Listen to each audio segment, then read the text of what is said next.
Və aleykumselam və rəhmətullahi və bərəkatuh.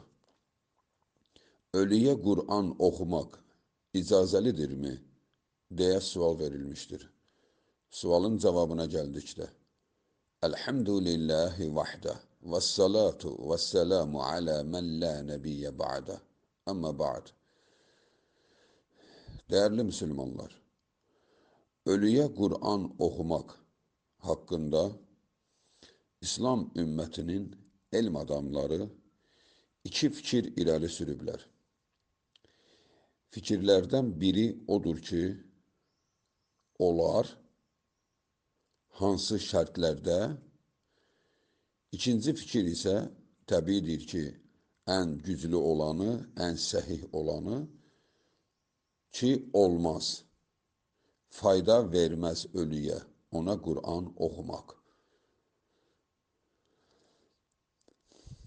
Dəyərli müsəlmanlar, bu məsələyə çox diqqətlə qulaq asmaq lazımdır. Çünki dırnaq arası dindarlar xalqımızı aldadırlar. İnsanların ciblərinə girirlər Allahın dininin adının altında. Və insanlardan müəyyən məbləğlər alınır ki, sizin ölülərinizə fayda verəcəyik. Təəssüflər olsun ki, hələ də günümüzə qədər bu cür cəhalət rahat şəkildə davam edir və insanlar da rahatlıqla aldanırlar və hətta bəziləri aldanmağı sevir, müdafiə edir. Dəyərli müsəlmanlar, sizə dindarlardan kim Allahın Rəsulundan dəlil gətirsə ki, bəs Rasulullah sallallahu aleyhi və səlləm elə deyib, belə deyib, bilin ki, ölüyə Qur'an oxumaq barəsində Allahın Rəsulundan əsla bir dəlil gətirə bilməzlər. Əsla. Sadəcə olaraq onlar qiyas edirlər. Qiyas edirlər. Hələ nəyi? Əvvələn biz sözün əvvəlində dedik ki, İslam elm adamları iki fikir irəli sürüblər. Biri olar deyir, ha, o olar deyənlər var, ha. Onlar bizim bu günləri dindarlarımızın etdiyini demir, ha. Yəni, qəbir üzərinə gedib, ölülər üçün Yasin oxuyub, pul alırlar və yaxud da ki, insanlara Ramazan ayıdır, ölənin üçün Qur'an oxu deyə insanların cibinə girirlər. Bu o deyil, ha. Bu əsla icazəli deyil. Bu tam bir aldatmacadır. Əhl-i sünnənin elm adamları nəyi icazəli bilmişdirlər? Baxın, buna diqqətlə qulaq asmaq lazımdır. Deməli, iki qayda var burada.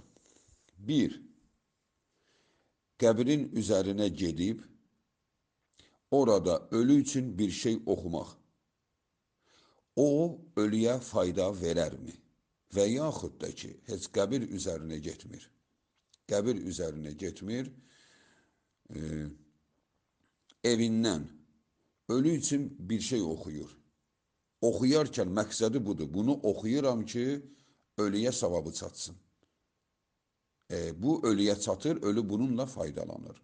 Bu, əhl-i sünnədə bir mənalı şəkildə qəbul olunmazdır.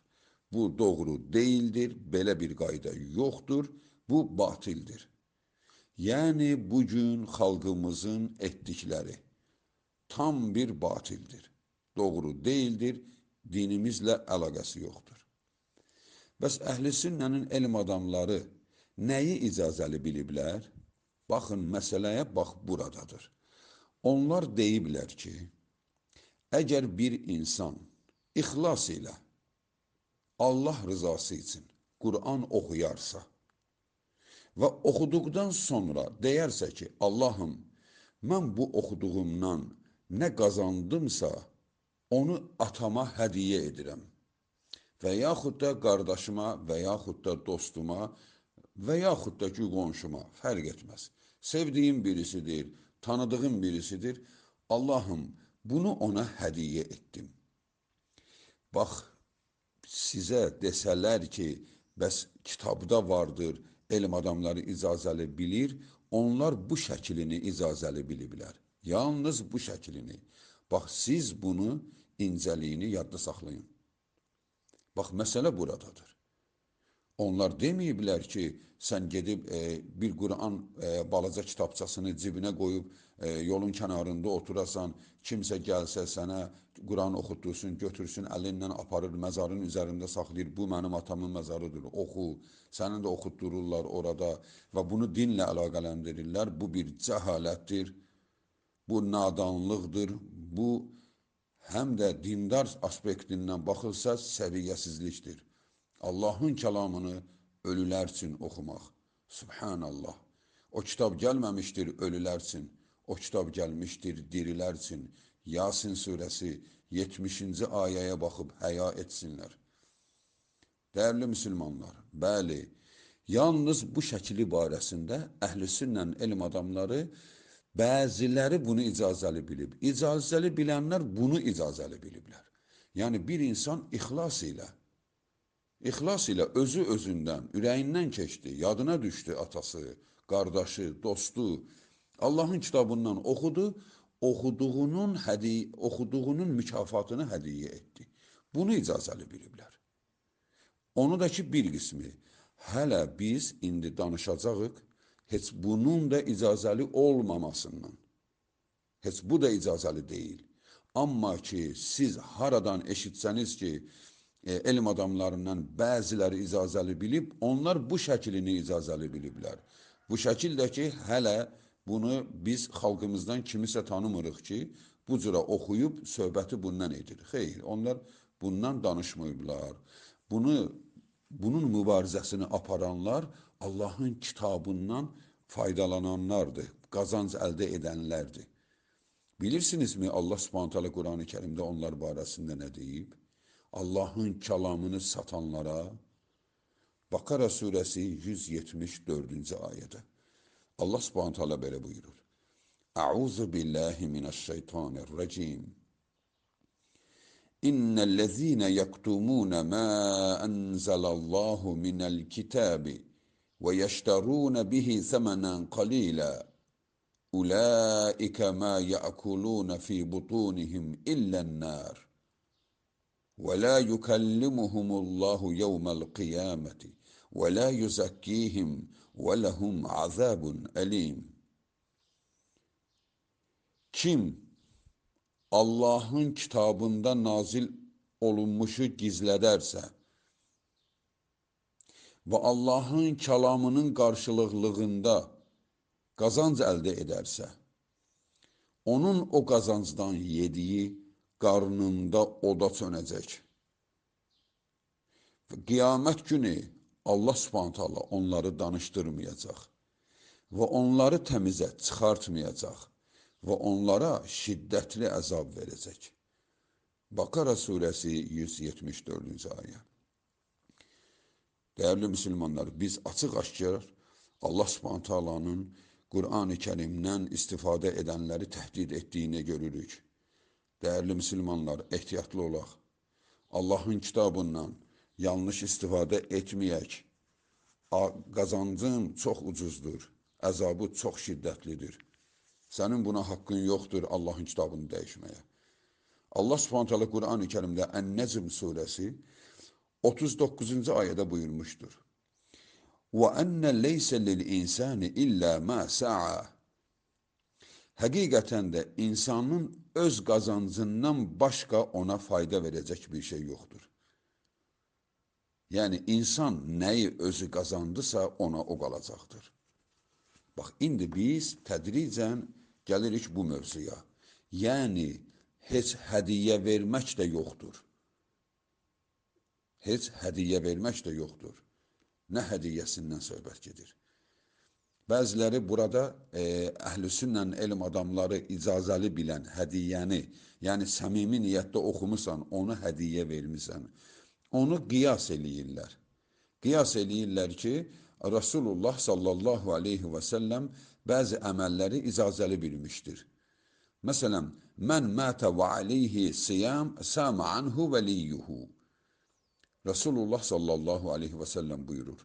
Kimin oruc qəzası varsa, onun vəlisi onun orucunu tuta bilər. Yəni bir insanın Ramazandan 3 gün, 2 gün səfərdə olub, qəzası olub və yaxud da qadındır, adəti halında olub, qəzası olub. Onun vəlisi sahiblərindən, oğlundan, atasından hər kəs olsa, onun qəzasını icra edə bilərlər. Bu onun borcunu ödəmiş olur. Bax, bunu bəziləri dəlil gətirir və eyni zamanda bir qadın həc barəsində soruşur ki, ya Rasulullah, atam çox zəif idi, həc edə bilməyib. İndi mən onun niyyətinə həc edə bilərəmmi? Edə bilərsən deyə icazə verilmişdir. Bax, bunları misal gətirirlər və deyirlər, Qur'anda oxumaq olar. Halbuki Qur'an o əməllər kimi deyil.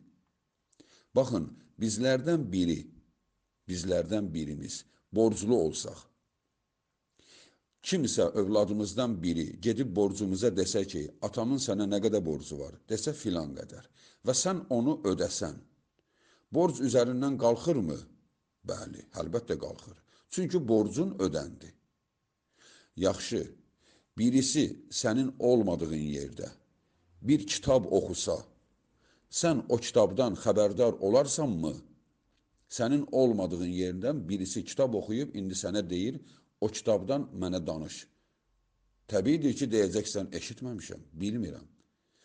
Deməli, kitab oxumaq o biri növlərdən deyil. Borcu ödəyəndə borc bağlanır. Amma sən eşitməmisənsə, o kitab sənə fayda verməz. Deməli, kitabın sənə faydası verməsi üçün eşitmən lazım. Və ölü də eşitmir. Artıq ölmüşdür, ölü eşitməz. Fatir surəsi 18-21-ci ayələr. Oxumaq lazımdır. Ölülər eşitmir. Nəyinə Qur'an oxuyursan ki? Deməli, bu mübahisə necə həll ola bilər? Allahın Resulü sallallahu aleyhi və səlləmdən açıq aşkar bir hədis yoxdur ki, ölüyə Qur'an oxumaq olar. Amma Qur'an-ı Kərimdə ayə vardır, Yasin surəsi 70-ci ayə ki, biz bu Qur'anı dirilər üçün göndərdik. Deməli, məsələ bir, bu bizə kifayət edir. Qur'an dirilər üçündür. Ölü eşitmir, ayə vardır, Qur'an dirilər üçün nazil olmuşdur, ayədir, deməli, bu bizə kifayət edir. Və tutaq ki, yenə də kimsə iddia edirsə, o zaman Allah Subhanahu taala Qur'an-ı Kərimdə bizə elə bir qayda qoymuşdur ki, Ən-Nisa surəsi 59-cu ayədə. فَإِنْ تَنَازَعْتُمْ فِي شَيْءٍ فَرُدُّوهُ إِلَى اللَّهِ وَالرَّسُولِ إِنْ كُنْتُمْ تُؤْمِنُونَ بِاللَّهِ وَالْيَوْمِ الْآخِرِ ذَلِكَ خَيْرٌ وَأَحْسَنُ تَأْوِيلًا. Əgər bir şey barəsində mübahisə etsəniz, o zaman o məsələni Allaha və Rəsuluna həvalə edin.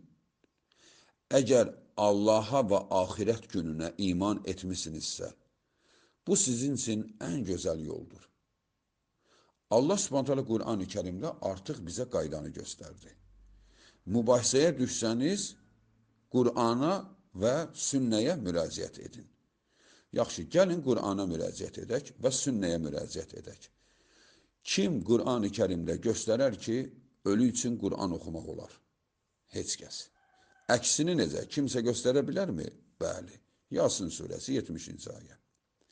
Kim göstərə bilər ki, Allahın Resulü sallallahu aleyhi və səlləm minlərlə ölən sahabəsindən birinin məzarının üzərinə gedib Qur'an oxuyub və yaxud da ki, kim minlərlə hədisin içindən bir hədis gətirə bilər ki, Allahın Resulü sallallahu aleyhi və səlləm deyib ki, Resulullah getdi, ölüyə Qur'an oxudu və yaxud da dedi ki, ölülərinizə Qur'an oxuyun. Həmən hədis ki vardır, ölülərinizə Qur'an oxuyun sözü, o hədis dəifdir. Hədisin sənədlərinə baxmaq lazımdır. Hədis dəifdir. Hətta həmən dəif hədisin özündə belə İbn Abbasdan gətirilən versiya, İbn Abbas deyir ki, orada muhtəzir, can verənlərdən söhbət gedir. Resulullah deyir, can verənləriniz üçün Qur'an oxuyun və yaxud da Yasin oxuyun. Can verənləriniz üçün. Yaxşı, can verən üçün niyə Quran oxunur? Çünki Quran nurani kitabdır. Quranın oxunduğu yerdə şər qüvvə qalmaz. Şər qüvvə qalmasın, can verəni incitməsin, son nəfəsində onu aldatmasın deyə Quran oxunur. Ki, oradan qaçsınlar, həmin insan rahatlıqla canını təslim etsin. Bu, bunun üçündür. Ölüyə Quran yoxdur. Allahın Resulü sallallahu aleyhi və səlləmlə də bu barədə varid olmamışdır. Deməli, məsələ nəyə qaldı? Resulullah buyurmuşdur. Mən amilə əmələn leysə aleyhi əmruna fəhuva raddun. Ravahu Muslim. İmam Müslim'in səhih sənəd ilə rəvayət etdiyi hədisdə Resulullah sallallahu aleyhi və səlləm buyurur. Kim elə bir iş görərsə ki, biz onu görməmişik, o əməl ondan rədd olunur. Yəni, çırpılır sifətinə. Allah belə bir əməli qəbul etmir. Resulun bunu etməyib. Bu da ibadət növüdür. İbadətlərdə də qayda vardır. Təvqifi. Yəni, necə olunubsa o şəkildə oluna bilər. Özündən ibadət gətirə bilməzsən, o bidətdir. Bəs bidət nədir? Resulullah sallallahu aleyhi və səlləm buyurmuşdur. İnnə xayrəl hədis kitabullah və xayrəl hadi Muhammed sallallahu aleyhi və səlləm və şərrəl umuri muhtəsətihə və kullə bidətin dalalə. Ravahu Muslim. İmam Müslim buyurur, Allahın Resulü sallallahu aleyhi və səlləmin belə dediyini. Sözlərin ən gözəli Allahın kitabıdır. Yəni, ən gözəl söz Qurandakı sözlərdir. Yolların ən doğrusu, ən xeyirlisi Muhammed sallallahu aleyhi və səlləmin getdiyi yoldur. İşlərin isə ən pisi yenidir. Yeni iş ən pis işdir. Bax, bu işlər də yeni işdir. Yeni nəyə deyilir? Yeni, yəni dünən çıxıb, İsrağa gün çıxıb deyil. Yeni, yəni Resulullah sallallahu aleyhi və səlləm öldükdən sonra dinə gətirilən əməllərə deyilir. Birdən həmən əməlin 1400 yaşı olsa belə bidətdir. Çünki Resulullah dünyasını dəyişəndən sonra, yəni öldükdən sonra kim bir əməl ortaya çıxardıbsa ki, Resulullah onu etməyib, o bidətdir. Bidət edənlərin sonu nədir? Zəlalət. Zəlalətin sonu cəhənnəmdir. Dəyərli müsəlmanlar, ölüyə Quran yoxdur. Quran dirilər üçündür, çünki Quran hikmət dolu kitabdır. Hikmətin ölüyə nə faydası? Bir ölü öldükdən sonra bilsə ki, zina haramdır və öldükdən sonra bilsə ki, riba yemək olmaz, faizə pul vermək olmaz, insan haqlarına girmək olmaz, valideynin üzünə ağ olmaq olmaz, Allaha şərik qoşmaq olmaz. Bütün bu olmazları öldükdən sonra bilsə, bunun ona nə faydası olar ki? Allah subhanət hala xalqımızı hidayət etsin. Bu cəhaləti insanların üzərindən qaldırsın, hələ bu barədə diskusiya aparırlar. وَالْعِلْمُ عِنْدَ اللّٰهِ تَعَالَى وَآخِرُ دَعْوَانَا أَنِ الْحَمْدُ لِلّٰهِ رَبِّ الْعَالَمِينَ وَالسَّلَامُ عَلَيْكُمْ وَرَحْمَةُ اللّٰهِ وَبَرَكَاتُهُ